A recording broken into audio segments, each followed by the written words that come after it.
पर आ गई है सर।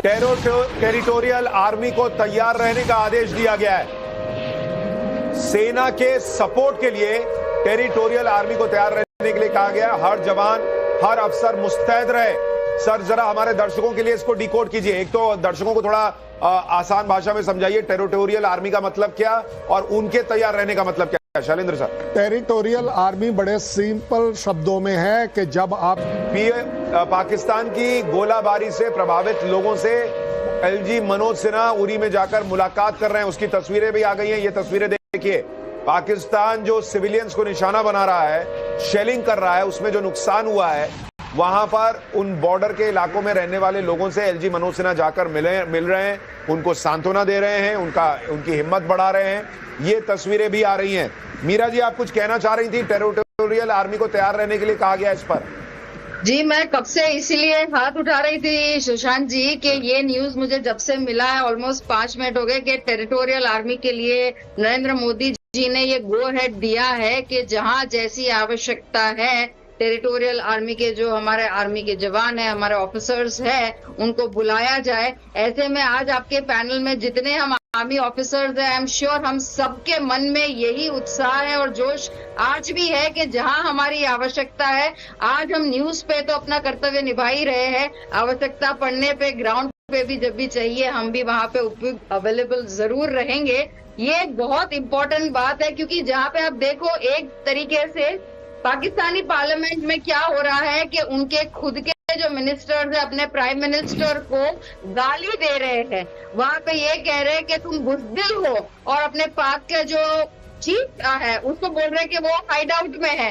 उसी के अपोजिट में भारत के जो डिफेंस मंत्री है, दो चीजें दिखाई देती है। एक फोटो आता है कि हमारे जो डिफेंस मिनिस्टर राजनाथ सिंह जब सीडीएस और सभी चीफ के साथ बैठ के फोटो आ रहा है, सबके मुंह पे एक छोटा सा स्मित है, वो रिलैक्सेशन है, वो बॉडी लैंग्वेज है कि बिल्कुल बॉडी लैंग्वेज भी बहुत कुछ कहती है और जो खबरें आ रही हैं वो बहुत कुछ बता रही हैं। सिंह साहब, आपके हिसाब से टेरिटोरियल आर्मी को तैयार रहने के लिए कहना और उसके लिए गो अहेड दे देना, क्या ये अब सीधा सीधा संकेत है कि भारत रुकने वाला नहीं है, ये मामला निर्णायक मोड़ तक जाएगा?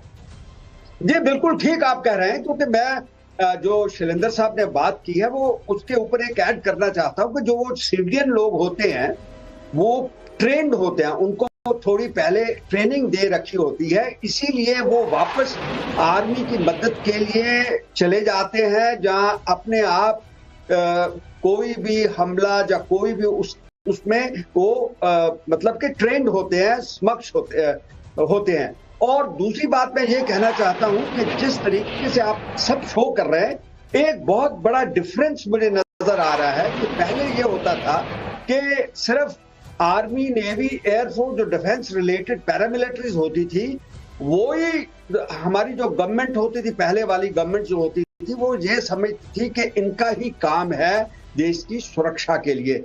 मगर अब मैं ये देख रहा हूं कि जिस तरीके से ये मीटिंगें हो रही हैं, जैसे अमित शाह, हमारे होम मिनिस्टर ने मीटिंग की है सब सेक्रेटरीज के साथ कि ये इंश्योर करें कि जो सिविलियन एरिया वहां पे खाने की कमी ना हो, जहाँ मेडिसिन की जरूरत हो मेडिसिन पहुंचे, जो भी उनको लॉजिस्टिक सपोर्ट चाहिए वो है।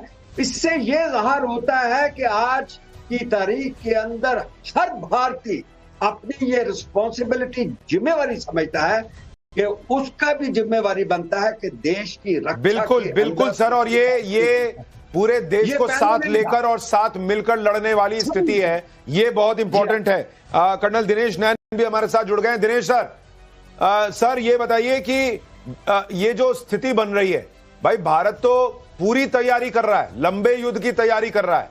उधर पाकिस्तान का सबसे बड़ा चैलेंज ये है कि आज आईएमएफ उसको भीख देगा या नहीं देगा, और वो किस मुंह से भीख मांगेगा और किस मुंह से उसको भीख मिलेगी। क्योंकि इधर भारत अगर लंबा युद्ध लड़ने वाला है तो आईएमएफ भी कहेगा कि तुमको जो पैसा देंगे वो तो युद्ध में बर्बाद कर दोगे, तो तुमको पैसा दे क्यों?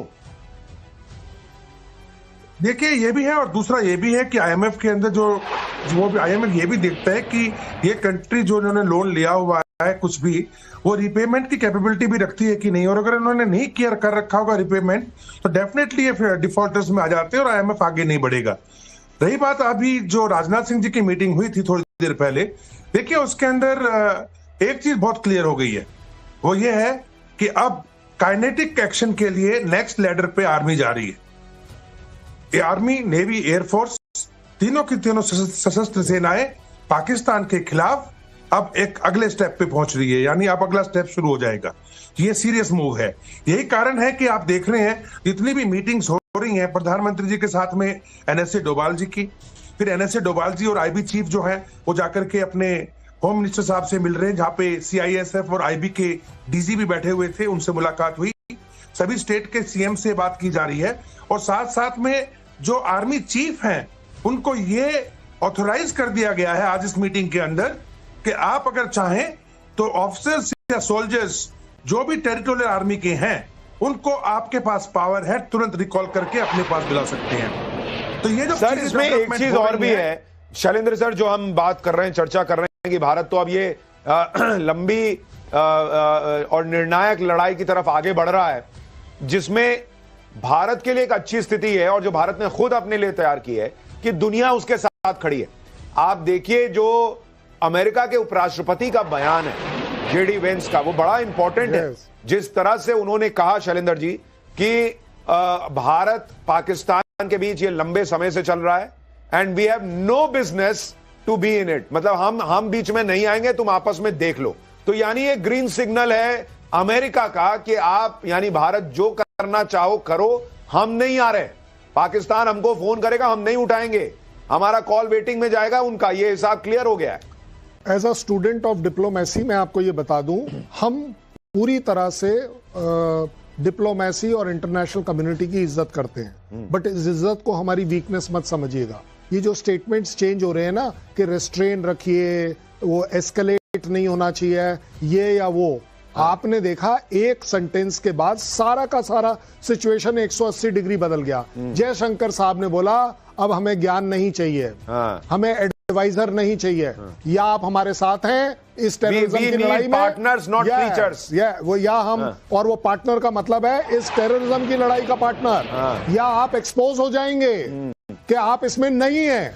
आप देखिए पूरी दुनिया में इंक्लूडिंग चाइना ने अपनी स्टेटमेंट बदलनी शुरू कर दी। बॉस ये अपने आप में इतनी अद्भुत बात है जो हम कल भी शैलेंद्र सर डिस्कस कर रहे थे कि भारत ने पाकिस्तान को जो घेरा है वो अद्भुत है, जो प्लानिंग हुई है। भले थोड़ा वक्त लगा लेकिन भारत ने सटीक प्लानिंग की, सटीक एग्जीक्यूशन किया, और डिप्लोमेसी और जो आपका ऑफेंस है दोनों इतना पैरेलल चल रहा है। ये अपने आप में बहुत ही शानदार है कि आप एक तरफ पाकिस्तान को ठोकते हैं, दूसरी तरफ एस जयशंकर जो है वो एक फोन दूसरा फोन, सर इससे बात कीजिए, सर उनसे बात कीजिए, कभी वो जेडी वेंस से बात कर रहे हैं, कभी जो है वो कहीं और चल रही है, मार्को रूबियो से बात कर रहे हैं, कभी जो है वो ईरान को बता रहे हैं, कभी किसी और को बता रहे हैं। मतलब इतना कोऑर्डिनेटेड एफर्ट जो है ना वो बहुत शानदार रहा है। इससे बड़ा क्या कोऑर्डिनेशन चाहेंगे? मॉक ड्रिल करते करते कहीं ड्रिल हो गई। हाँ सर, लेकिन ये आप देखिए कितना जो आप कहते हैं